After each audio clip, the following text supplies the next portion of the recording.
ಆಗಿರ್ತಕ್ಕಂತಹ ಹಿನ್ನೆಲೆಯಲ್ಲಿ ಇವತ್ತು ಹುಟ್ಟೂರು ಹರದನಹಳ್ಳಿಯಲ್ಲಿ ಮಧ್ಯಾಹ್ನ 2 ಗಂಟೆಯ ನಂತರ ಅಂತ್ಯಕ್ರಿಯೆ ಆಗುತ್ತೆ ಅನ್ನುವ ಮಾಹಿತಿ ಸದ್ಯಕ್ಕೆ ಇರುವಂಥದ್ದು. ಹಾಗಾಗಿ ಹರದನಹಳ್ಳಿ ಜೊತೆಗೆ ಮಾವಿನಕೆರೆ ಬೆಟ್ಟದ ರಂಗನಾಥ ಸ್ವಾಮಿಯ ತಪ್ಪಲಿನ ಮಧ್ಯ ಪ್ರದೇಶದಲ್ಲಿ ಬರ್ತಕ್ಕಂತಹ ಸುಮಾರು 46 ಎಕರೆ ಜಾಗದಲ್ಲಿ ಅಂತ್ಯಕ್ರಿಯೆ ಮಾಡಲು ಈಗಾಗಲೇ ರೇವಣ್ಣ ಕುಟುಂಬಸ್ಥರು ನಿರ್ಧಾರ ಮಾಡಿರುವಂಥದ್ದು. ಆ ಹಿನ್ನೆಲೆಯಲ್ಲಿ ಮಾರ್ಕನ್ನು ಮಾಡಿ ಈಗಾಗಲೇ ಸಕಲ ಸಿದ್ಧತೆಯನ್ನು ಮಾಡಿಕೊಂಡಿರುವಂಥದ್ದು ಈಗಾಗಲೇ ನಾವು ನೋಡ್ತಾ ಇದ್ದೀವಿ.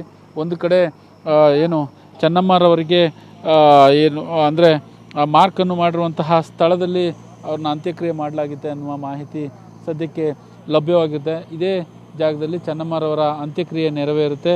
ಒಕ್ಕಲಿಗ ಹಾಗೂ ಹಿಂದೂ ಸಂಪ್ರದಾಯದಂತೆ ಈ ಸ್ಥಳದಲ್ಲಿ ಅಂತ್ಯಕ್ರಿಯೆ ಆಗುತ್ತೆ ಅನ್ನುವ ಮಾಹಿತಿ ಇರುವಂಥದ್ದು. ಇಲ್ಲಿಗೆ ಇವತ್ತು ಸಾಕಷ್ಟು ಇಲ್ಲಿ ಎಲ್ಲ ಥರದ ಸಕಲ ಸಿದ್ಧತೆಯನ್ನು ಕೂಡ ಮಾಡಿಕೊಂಡಿರುವಂಥದ್ದು. ಸುಮಾರು 40ರಿಂದ 50 ಸಾವಿರ ಚೇರ್ಗಳನ್ನ ಹಾಕುವ ಮುಖಾಂತರ ಇಲ್ಲಿ ಸಕಲ ಸಿದ್ಧತೆಯನ್ನು ಕೂಡ ಮಾಡಿಕೊಂಡಿರುವಂಥದ್ದು. ಯಾಕಂತಂದರೆ ಈಗಾಗಲೇ ಇಲ್ಲಿ ರಾತ್ರಿ ಒಂದಿಷ್ಟು ಸಣ್ಣ ಮಳೆಯಾದ ಕಾರಣ ಈಗಾಗಲೇ ಮತ್ತೆ JCB ಕೆಲಸವನ್ನು ಮಾಡುವಂತಹ ಕೆಲಸಕ್ಕೆ ಮುಂದಾಗಿರ್ತಕ್ಕಂಥದ್ದು. ಒಂದು ಕಡೆ ಇಲ್ಲಿ ಇವತ್ತು ಒಂದಿಷ್ಟು ಜನರು ಕೂಡ ಅಭಿಮಾನಿಗಳಾಗಿರ್ಬೋದು, JDS ಕಾರ್ಯಕರ್ತರುಗಳಾಗಿರ್ಬೋದು, ಎಲ್ಲರೂ ಸಾಕಷ್ಟು ಅಪಾರ ಪ್ರಮಾಣದಲ್ಲಿ ಹರಿದು ಬರುವಂತಹ ಸಾಧ್ಯತೆಗಳು ಕೂಡ ಇದೆ ಅನ್ನುವ ಮಾಹಿತಿ ಇರುವಂಥದ್ದು. ನಾವು ಸ್ಥಳೀಯರನ್ನ ಮಾತನಾಡ್ಸೋಣ. ಯಾಕಂದರೆ ಇಲ್ಲಿ ತಡರಾತ್ರಿಯಿಂದ ಒಂದಿಷ್ಟು ಸಿದ್ಧತೆಯನ್ನು ಕೂಡ ಮಾಡಿಕೊಂಡಿದ್ದಾರೆ. ಜೊತೆಗೆ ಒಂದು 40ರಿಂದ 50 ಸಾವಿರ ಚೇರ್ಗಳನ್ನ ವ್ಯವಸ್ಥೆ ಮಾಡಲಾಗಿದೆ. ಸ್ಥಳೀಯರೊಬ್ಬರು ಇದ್ದಾರೆ, ರೇವಣ್ಣರವರಿಗೆ ಆತ್ಮೀಯರಾಗಿರ್ತಕ್ಕಂತಹ ಕಣದಳ್ಳಿ ಮಂಜಣ್ಣ ಕೂಡ ಇದ್ದಾರೆ.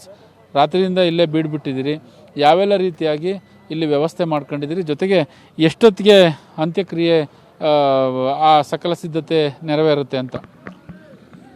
ಚೆನ್ನಮ್ಮನವರನ್ನು ನಾವು ಕಳ್ಕೊಂಡಿರೋದೇ ದುಃಖನೇ ನಮಗೆ ನೆನ್ನೆಯಿಂದಲೂ ಕೂಡ ಅತಿ ಮನಸ್ಸಿಗೆ ಭಾಳ ಬೇಸರವಾಗಿದೆ.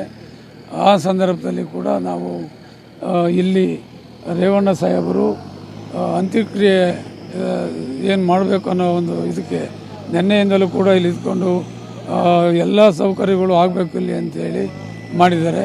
40,000 ಕುರ್ಚಿಗಳು ಮಾಡಿದ್ದಾರೆ. ಪುನಃ ಮತ್ತೆ UAPಗಳು ಬಂದರೆ ಮೇಲೆ ಅವ್ರನ್ನ ಕೂರ್ಸೋಕ್ಕೆಲ್ಲ ಪುನಃ ಮತ್ತೆ ಲಕ್ಷಾಂತರ ಜನ ಬರೋರಿಗೆ ಮಾಡಿ ಅವ್ರು ಬಂದರೆ ಅಲ್ಲಿ ಕುರ್ಚಿಗಳು ಕೂತು ಇಲ್ಲಿ ದರ್ಶನ ಮಾಡುವಂಥದ್ದು ಮಾಡಿದ್ದಾರೆ. ಇವತ್ತು 11 ಗಂಟೆವರೆಗೂ ಒಳನೇಶ್ವರದ ನಮ್ಮ ರೇವಣ್ಣ ಸಾಹೇಬ್ರ ಮನೆ ಇರುತ್ತೆ. ಅಲ್ಲಿಂದ ಇಲ್ಲಿ 2 ಗಂಟೆಯಿಂದ 4 ಗಂಟೆ ಒಳಗೆ ಅಂತ್ಯಕ್ರಿಯೆ ಮಾಡುವಂಥ ಒಂದು ಮಾಡಿದ್ದಾರೆ.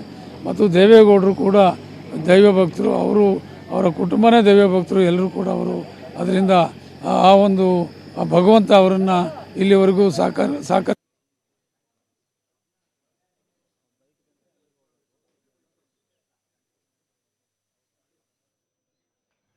ಇನ್ನು ಮೃತರಾದ ಚೆನ್ನಮ್ಮ ಅವರ ಅಂತ್ಯ ಸಂಸ್ಕಾರಕ್ಕೆ ಈಗ ಮಾಜಿ ಪ್ರಧಾನಿ HD ದೇವೇಗೌಡರ ಹುಟ್ಟೂರಾದ ಹಾಸನ ಜಿಲ್ಲೆ ಹೊಳೆನರಸೀಪುರ ತಾಲೂಕಿನ ಹರದನಹಳ್ಳಿ ಬಳಿ ಪುತ್ರ ಹಾಗೂ ಶಾಸಕ HD ರೇವಣ್ಣ ಅವರ ನೇತೃತ್ವದಲ್ಲಿ ಎಲ್ಲ ಸಿದ್ಧತೆಗಳನ್ನು ಮಾಡಲಾಗಿದೆ.